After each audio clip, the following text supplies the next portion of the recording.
ચાલો હવે લાસ્ટ વિડીયોમાં દ્વિપરિમાણીય સ્ફટિક લેટાઇસ પર વાત થઈ હતી, બરાબર. ખરેખર તમામ સ્ફટિકો એ ત્રિપરિમાણીય હોય, બરાબર. એટલે ત્રિપરિમાણીય સ્ફટિકની આજે વાત કરવાની છે. આજની વાત જો ન સમજ પડે તો ઘન અવસ્થા તમારું ગયું સમજવાનું, બરાબર. કઈ મેળ બેસે ને આ સમજ એટલે બરાબર કેરફુલ આજે ધ્યાન રાખજો. થોડીક વસ્તુ ટેક્સ્ટબુકમાં બી બતાવીશું. પહેલા એકમ કોષ એટલે શું એની વ્યાખ્યા જરા ડિફાઇન કરી લઈએ. એકમ કોષ કોને કહેવાય આ સમજો.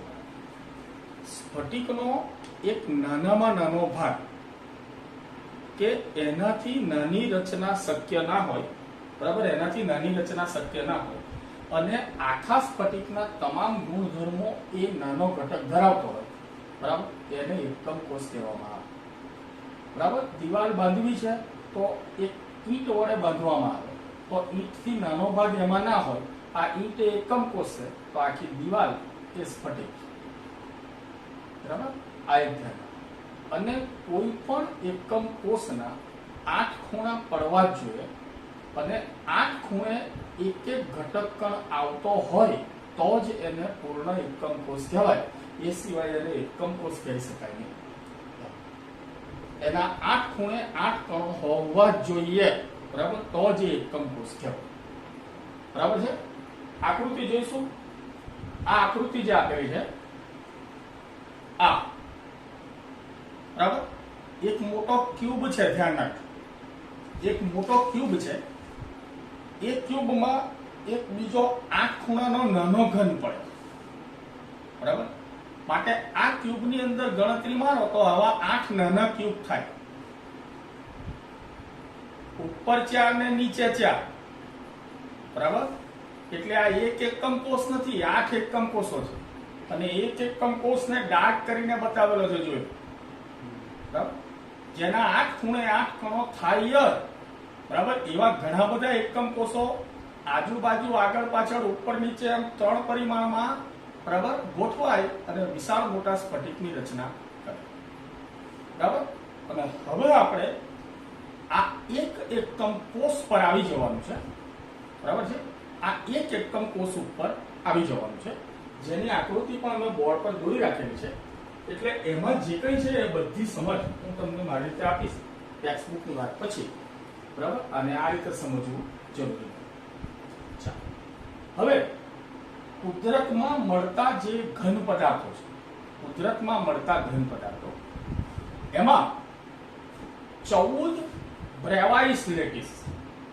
બ્રેવાઇસ લેટિસ એટલે વિવિધ ગોઠવણો, બરાબર. વિવિધ ગોઠવણો 14 ગોઠવણો છે. 14 પ્રકારના ઘન હોઈ શકે, સ્ફટિકમય ઘન.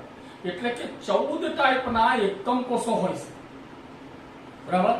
14 પ્રકારની લેટિસ. લેટિસ એટલે ગોઠવણ, વિન્યાસ. લાસ્ટ વિડીયોમાં આપણે વાત કરી. 14 બ્રેવાઇસ લેટિસ હોઈ શકે. હવે આ 14 બ્રેવાઇસ લેટિસને નક્કી કરવા માટેના પેરામીટર કયા છે, બરાબર. કયા કયા પેરામીટર છે, કઈ કઈ બાબતોને ધ્યાનમાં રાખી અને આ 14 કુદરતી વ્યવસ્થાઓ થાય, બરાબર. એના પેરામીટર માત્ર આજે સમજવાના છે. જો આટલું આવડશે તો ઘન અવસ્થા તમારું, બરાબર. એટલે આ 14 પેરામીટર જે છે એને આપણે બરાબર સમજવાના છે. સોરી, આજે 14 બ્રેવાઇસ લેટિસ માટે જે પેરામીટર એટલે કે જે માનકો નક્કી કરાયા છે, ફેક્ટર્સ નક્કી કરાયા છે, બરાબર. એ કયા કયા પરિબળો છે, કયા કયા ફેક્ટર છે, એને લઈને આજે આપણે ચાલો, બરાબર. ચાલો હવે આ 14 ગોઠવણીઓ શીખવા માટે, બરાબર, ટોટલ પેરામીટર જે છે એ શરૂઆત કરીએ છીએ.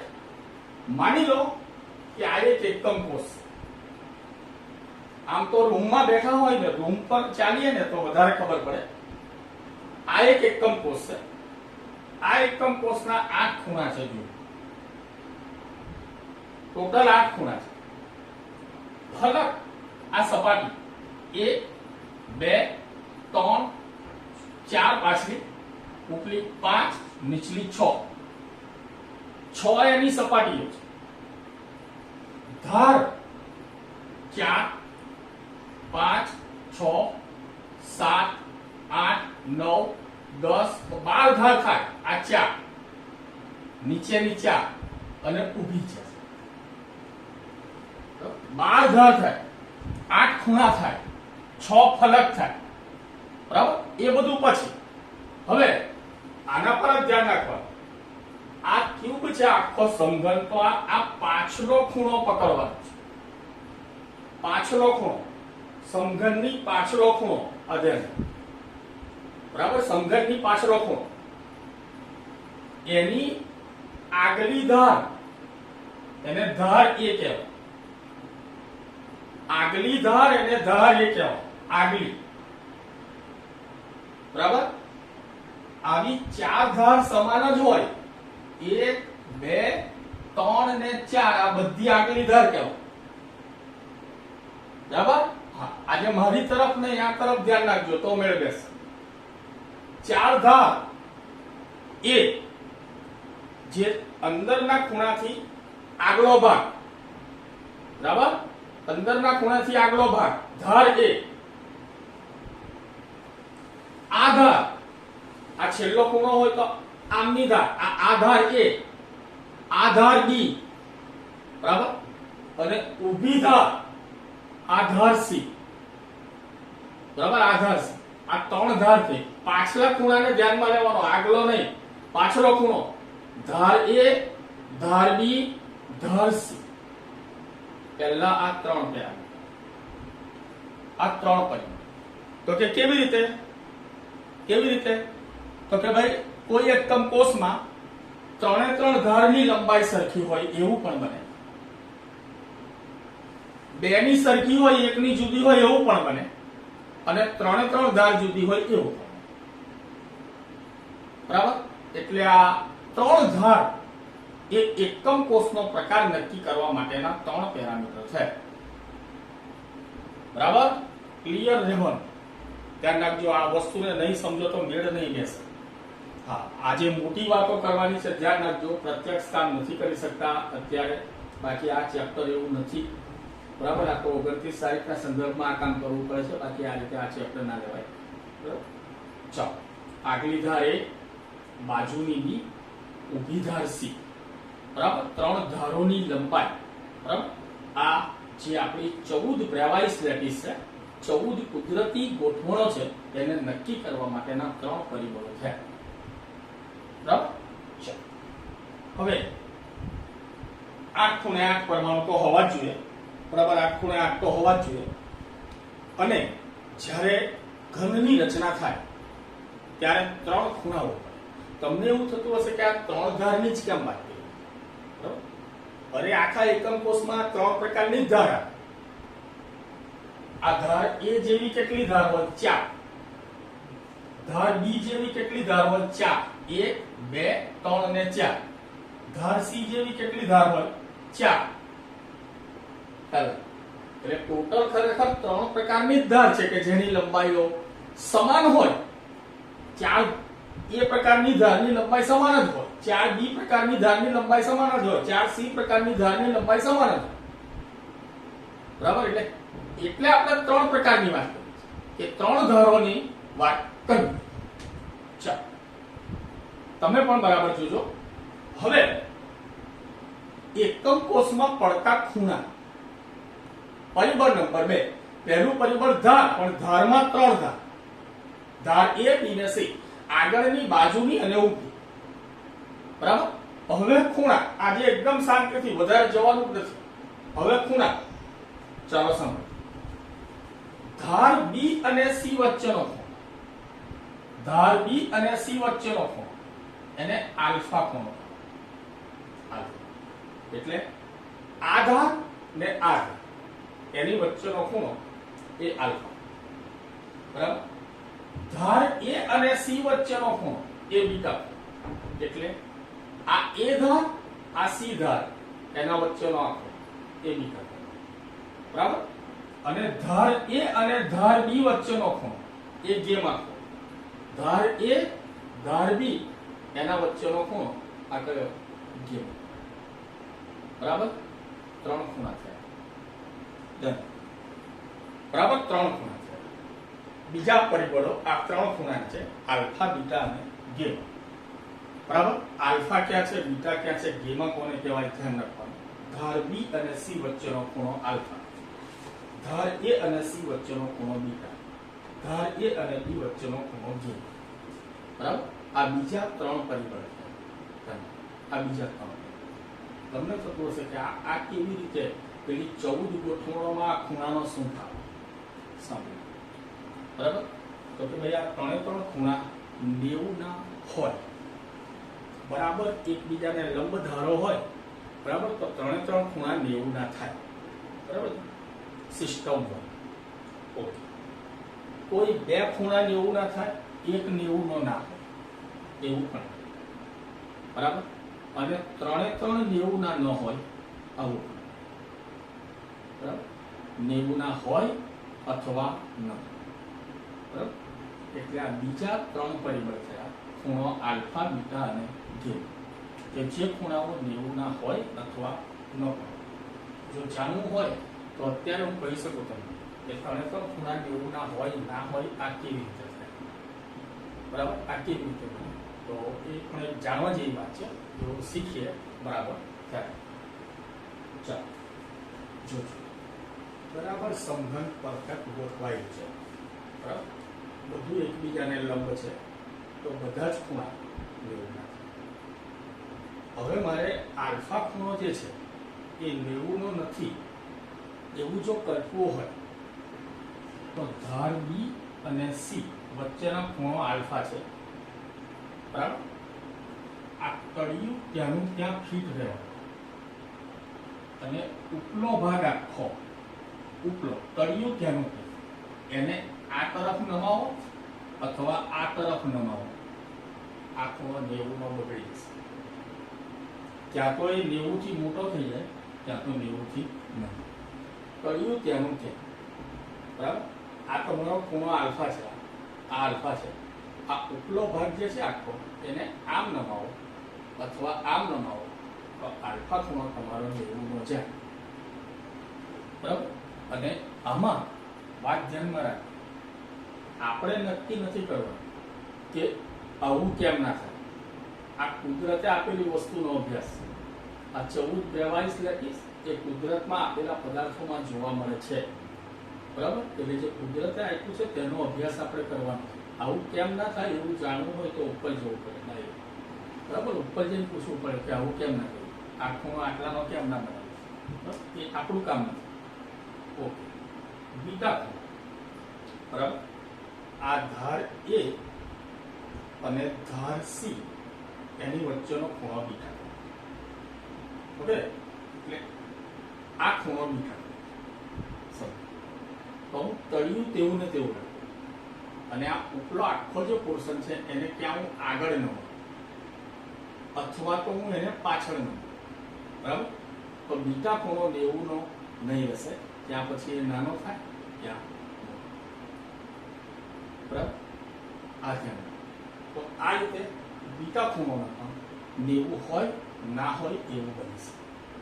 ચાલો હવે ગેમા ખૂણો 90 નો હોય કે ના હોય એ કેવી રીતે થઈ શકે? તો કે ધાર બી અને ધાર એ, ધાર બી અને ધાર એ. બરાબર. આ તમારો ગેમા ખૂણો છે. બરાબર. ધાર બી અને ધાર એ આ તમારો ગેમા ખૂણો છે. ઓકે. તો આ તમારો ગેમા ખૂણો છે. ઓકે. આ ગેમા ખૂણો છે, વચ્ચે પડે છે. તો તમે આ લાઈનને સીધી જ રહેવા, એને સીધી જ રહેવા, અને આ આખો ભાગ જે છે એને ક્યાં તો આમ કરો, બરાબર, ક્યાં તો આ બાજુ. બરાબર. તો તમારો ગેમા ખૂણો 90 નો. બરાબર. એક પક્ષ આ બાજુનો પક્ષ છે એવો જ રાખવાનો અને આ બાજુનો જે આખો ઘન છે એને આમ લઈ જાઓ એટલે ઓટોમેટિક આ ખૂણો તમારો પકડવાનો અથવા આમ. એટલે ગેમા ખૂણો પણ તમારો 90 નો. બરાબર. આવું હોઈ શકે. તમારા આલ્ફા બીટા ગેમા 90 ના હોય ન પણ હોય. બરાબર. હોય તો કેવી રીતે હોય, ન હોય તો શું કરવું. બરાબર. થોડો વિચાર કરો. ચાલો 3 ખૂણા 90 ના નથી તો શું થાય બોલો, કેવી રીતે? સાંભળો. તળિયું ત્યાંનું ત્યાં, આલ્ફા ખૂણો, તળિયું તેનું ત્યાં આલ્ફા ખૂણો. આખા સ્ફટિકના ઉપરના ભાગને આમ નમાવેલો હોય તો આલ્ફા ખૂણો 90 છે. બરાબર? ઓકે. બીટા ખૂણો, ધાર A અને C, આ બીટા ખૂણો. બરાબર? સોરી, આ તમારો કયો? આલ્ફા ખૂણો. બરાબર? અને આ તમારો થશે કયો? બીટા ખૂણો. આખો ભાગ આમ વાળી અથવા આમ વાળી બીટા ખૂણો. બરાબર છે? એવી જ રીતે ગેમા ખૂણો, આને પણ આમ વાળી. બરાબર? એટલે ગેમા ખૂણો પણ 90 નો. આખો સ્ફટિક ઉપરથી આમ પણ વાળવાનો, સાંભળજો ભાઈ, આમ પણ વાળવાનો, આમ પણ વાળવાનો, અને આ બાજુનો ભાગ છે ને એને આમ પણ કરો, આમ આમ અને આગળનો ભાગ આમ. બરાબર? તો આલ્ફા બીટા ગેમા બધા જ ખૂણા 90 છે. બરાબર? તો આ છે આ 6 પરિબળો. 6 પરિબળ થયા કે 3 ધાર અને 3 ખૂણાના માપ. બરાબર? એના પરથી વિવિધ પ્રકારની સ્ફટિકીય ગોઠવણો તૈયાર થઈ શકે. બરાબર? 3 ધારની લંબાઈ અને 3 ખૂણાના માપ. બરાબર? 14 બ્રેવાઇસ લેટિસ, 14 કુદરતી વ્યવસ્થાઓને સમજવા માટે આ પરિબળો આપણે જોઈ રહ્યા છે. એમાં 3 ધાર, બરાબર, અને તમારા 3 ખૂણાના. બરાબર? તો થોડુંક હવે ટેક્સ્ટબુકમાં જોઈ લઈએ કે ત્રિપરિમાણીય સ્ફટિક રચનામાં એકમ કોષની લાક્ષણિકતાઓ. પહેલો ક્વેશ્ચન, તેના પરિણામો પરથી 3 ધારો A, B ને C છે. આ ધારો પરસ્પર લંબ હોઈ શકે અથવા ન પણ હોઈ શકે, પણ જો પરસ્પર લંબ હોય કે ન હોય તો ખૂણાને ફેરવો. જો બરાબર લંબ હોય તો 90 અને લંબ ના હોય તો 90 સિવાય. 90 સિવાય એમ બોલવાનું. અત્યારે જાણકારી નથી. 90 ની ઉપર નીચે એ બધી પછીની વાત છે. ધારો વચ્ચેના ખૂણા આલ્ફા B અને C વચ્ચે, બીટા A અને C વચ્ચે, ગેમા A અને B વચ્ચે છે. બરાબર? આ પ્રાચલ પેરામીટર આ પ્રાચલો A, B, C અને આલ્ફા બીટા ગેમા એ એકમ કોષની એક લાક્ષણિકતાઓ છે. બરાબર? એક વિશિષ્ટ એકમ કોષના પ્રાચલો અહીંયા આકૃતિમાં આપણે જોયા છે. આ જ છે. બરાબર? આને જ આજે ધ્યાનમાં લેવાનું. આના પર જ આજે છે કામ. બરાબર? આ જો મગજમાં નહીં બેઠું તો વાર્તા પૂર. બરાબર? સમજો. બરાબર?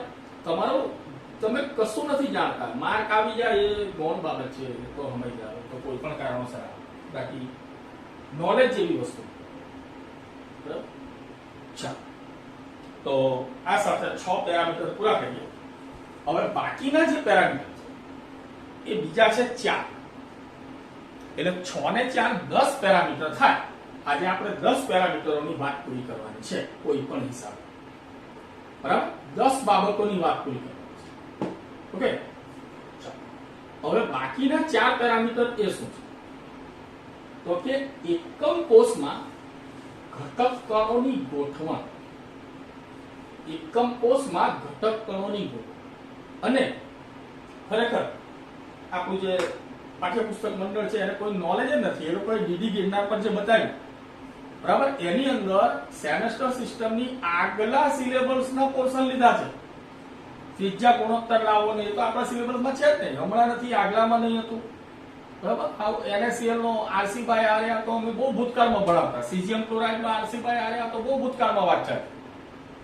તો છે જ નથી. હવે ખબર નહીં કઈ જગ્યાએ હું ચાલી રહ્યું છે. એનીવે, હવે આ ઘટક કણો આમાં ક્યાં ક્યાં ગોઠવાશે?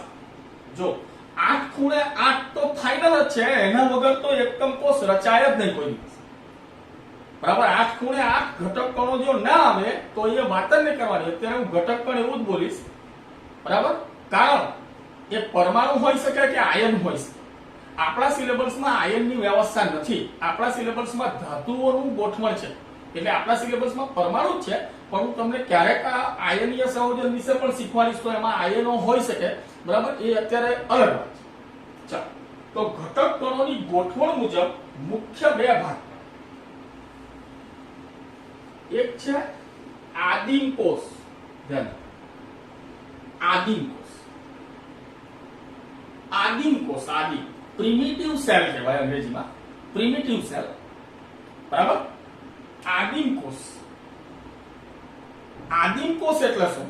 અચ્છા, બહુ સહેલું છે. આદિમ કોષ બહુ સહેલું છે. જેમાં ફક્ત આઠ ખૂણે 8 ઘટક કણો જાય.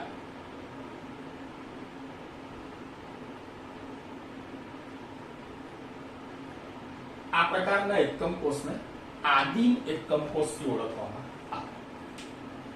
બરાબર. જેમાં ફક્ત 8 ખૂણે 8 જ પરમાણુ આવે કે ઘટક કણ આવે એને આદિમ કોષ. કોષમાં અન્ય કોઈ જગ્યાએ કોઈ બીજી વ્યવસ્થા, બરાબર, આને આદિમ કોષથી ઓળખવામાં આવે. જેમ પ્રિમિટિવ સેલ, આદિમ કોષ.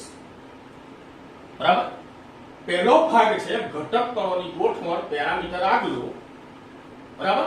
આદિમ કોષ જેમાં ફક્ત 8 ખૂણે 8 જ કણો આવે. બરાબર. એ સિવાય અન્ય એકમ કોષની જગ્યા ખાલી રહી, કશો વાંધો નહીં. બરાબર. અને બીજું મિત્રો, આ મારે આકૃતિ પ્રમાણે આવું તમને બતાવવું પડે, બાકી ખરેખર આવું ના હોય. બરાબર. આ 4 જોઈન્ટ હોય, એની નીચે આ 4 જોઈન્ટ થી જોઈન્ટ લાગેલા હોય. બરાબર. એટલે ઉપર 4 અડેલા, એને નીચે 4 અડેલા, અને વચ્ચે થોડીક સ્પેસ ખાલી રહે. બરાબર. એને ઘન અવસ્થાની અંદર છિદ્ર, વીવર, હોલ થી ઓળખવામાં આવે. એની પણ બહુ મોટી આખી થિયરી છે. એ શાંતિથી, એટલે કે આવું દૂર દૂર ના હોય.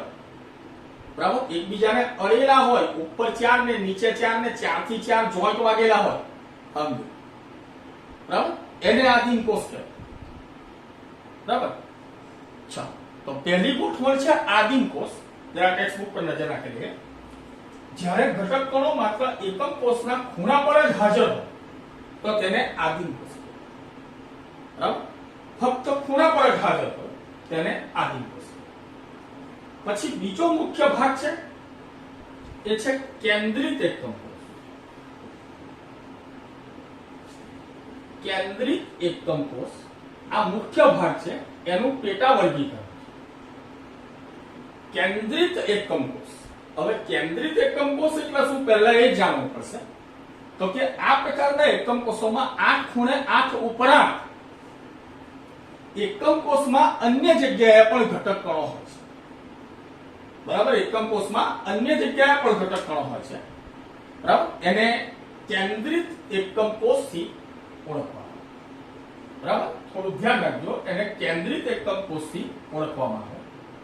જોઈએ, સમજીએ શું છે, કયા ઘટક કણો બીજા ક્યાં ગોઠવાયેલા હોય, ત્યારે એને કેન્દ્રિત એકમ કોષમાં કયો પ્રકાર આપવો. ચાલો જોઈ લો. જ્યારે એકમ કોષ એક કે વધુ ઘટક કણો ખૂણાઓ ઉપરાંત અન્ય સ્થાનો પર પણ સ્થાન ધરાવતો હોય ત્યારે તેને કેન્દ્રિત એકમ કોષ કહેવામાં આવે છે. એમાં પહેલો છે અંતઃકેન્દ્રિત ઘન એકમ કોષ અથવા અંતઃકેન્દ્રિત એકમ કોષ. અંતઃકેન્દ્રિત એકમ કોષ. બરાબર. અંગ્રેજીમાં એને કહેવાય ટૂંકમાં BCC. BCC, body centre cubic close pack arrangement. બરાબર. Body centre cubic close pack arrangement, આ બીસીસી.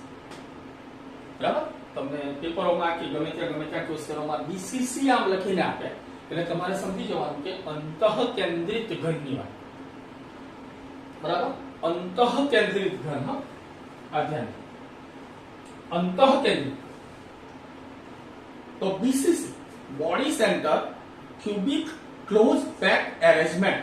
બોડી સેન્ટર, આખી એકમ કોષની બોડીની વચ્ચે સેન્ટરમાં ક્યુબ એટલે ઘન, બોડી સેન્ટર ક્યુબિક, ક્લોઝ નજીક ગોઠવો, ક્લોઝ પેક્ડ એરેન્જમેન્ટ, ફિટ ગોઠવણ. Body centre cubic close pack arrangement. સમજો. તો કે એમાં શું હોય, તો કે 8 ખૂણે 8 તો હોય, એ તો ફરજિયાત છે, એનો તો સવાલ જ નથી. 8 ખૂણે 8 હોય, પણ આખા એકમ કોષના બરાબર મધ્યની અંદર, બરાબર, પડી છે. બરાબર વચ્ચે આ ઉપલા 4, આ નીચલા 4 તો બરાબર વચ્ચે એકદમ વચ્ચે બરાબર છે એકદમ વચ્ચે બરાબર તો એ તમારો બીસીસી ટાઈપ આખા એકમ કોષના મધ્ય બિંદુમાં એક હોય છે બરાબર અને body centre cubic close pack arrangement ઓળખવામાં આવે બરાબર અંતઃ કેન્દ્રિત એકમ કોષ અંતઃ કેન્દ્રિત એકમ કોષ આવો એકમ કોષ ખૂણાઓ પર રહેલા કણો ધરાવતો હોય ઉપરાંત એક ઘટક કણ બરાબર એકમ કોષની મધ્યમાં ધરાવતો હોય બરાબર અંતઃ કેન્દ્રમાં ધરાવતો હોય બરાબર ઘણીવાર બોડી સેન્ટર બોલે ઘણીવાર બેઝ સેન્ટર પણ બોલે બેઝ સેન્ટર ક્યુબિક બેઝ એટલે પાયો એટલે મધ્યમાં કંઈક છે બરાબર તો આ રીતે એને body centre cubic close pack arrangement ઓળખવામાં બીજો એકમ કોષ છે એ છે ફલક કેન્દ્રિત એકમ કોષ સેકન્ડ ફલક કેન્દ્રિત એકમ કોષ એને એફસીસી કહેવાય FCC face centre cubic close pack arrangement face ફલક સપાટ બરાબર ફેસ એટલે ફલક સપાટ આ મધ્યનું હું કાઢું છું અત્યારે ફેસ ફલક સપાટ જ્યારે એકમ કોષને શીખતા હતા ત્યારે મેં તમને બતાવ્યું કે આમાં 6 સપાટીઓ છે 1 2 3 4 5 અને 6 બરાબર આ 6 એ 6 ના મધ્યમાં પણ આવે આ ખૂણે ઉપરાંત આ 6 એ 6 ના મધ્યમાં પણ એક પરમાણુ આવે આ એક ફલક એના મધ્યમાં આ બીજું ફલક એના મધ્યમાં આ ત્રીજું આ ચોથું આ દોરવું થોડું મુશ્કેલ પડશે આ પાછલું ફલક પકડો એના મધ્યમાં આ પકડો આ આગલું ફલક પકડો એના મધ્યમાં આને પકડો આ સમજવું થોડું અઘરું પડશે કારણ કે 3 પરિમાણમાં એટલે આ પાછલા ફલકનો મધ્યનો છે આ આગલા ફલકનો મધ્યનો છે એમ સમજવું પડશે બરાબર છે તો આને ફેસ સેન્ટર ફલક કેન્દ્રિત એકમ કોષથી ઓળખવામાં આવે બરાબર ચાલો જોઈ લઈએ આવો એકમ કોષ તેના ખૂણાઓ ઉપરાંત રહેલા ઘટક કણો ઉપરાંત દરેક ફલકના કેન્દ્રમાં પણ એક ઘટક બરાબર એટલે દરેક ફલકના કેન્દ્ર ફલક દરેક સપાટીના કેન્દ્રમાં પણ એક ઘટક કણ ધરાવે અને ત્રીજો છે એ અપવાદિત વસ્તુ છે અંત કેન્દ્રિત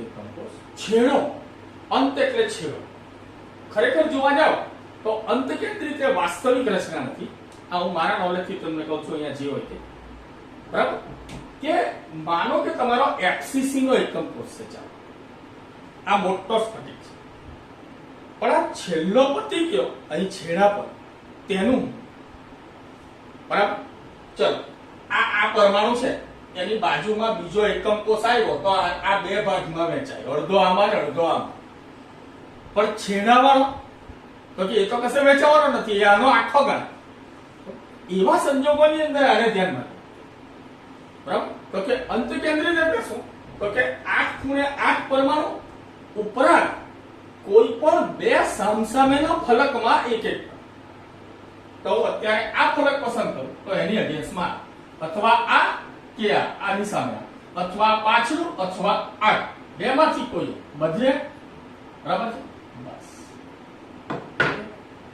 8 ખૂણે 8 ઉપરાંત કોઈ પણ બે સામસામેના ફલક એક ઘટક કણ હાજર હોય બરાબર એને અંત કેન્દ્રિત પ્રકારનો એકમ કોષ ઓળખવામાં આવા એકમ કોષમાં ઘટક કણો ખૂણાઓ ઉપરાંત એક ઘટક કણ એકબીજાથી વિરુદ્ધ એવા બે ફલકના કેન્દ્ર પર હાજર એકબીજાથી વિરુદ્ધ એટલે કેટલી શક્યતા બેસે 3 આ બાજુ ને આ બાજુ અથવા આ બાજુ ને આ બાજુ અથવા આ બાજુ ને 3 માંથી કોઈ બરાબર તો 10 પેરામીટર થયા યાદ કરો 3 ધારની લંબાઈ 3 ખૂણાના માપ બરાબર અને 4 પ્રકારની ઘટક કણોની ગોઠવણી આદિમ એકમ કોષ અંતઃ કેન્દ્રિત એકમ કોષ ફલક કેન્દ્રિત એકમ કોષ અને અંત કેન્દ્રિત આ 10 પેરામીટરને ધ્યાનમાં રાખી બરાબર અને કુદરતે આપેલી 14 ગોઠવણીઓ જે છે એનો અભ્યાસ આપણે આગામી સમયમાં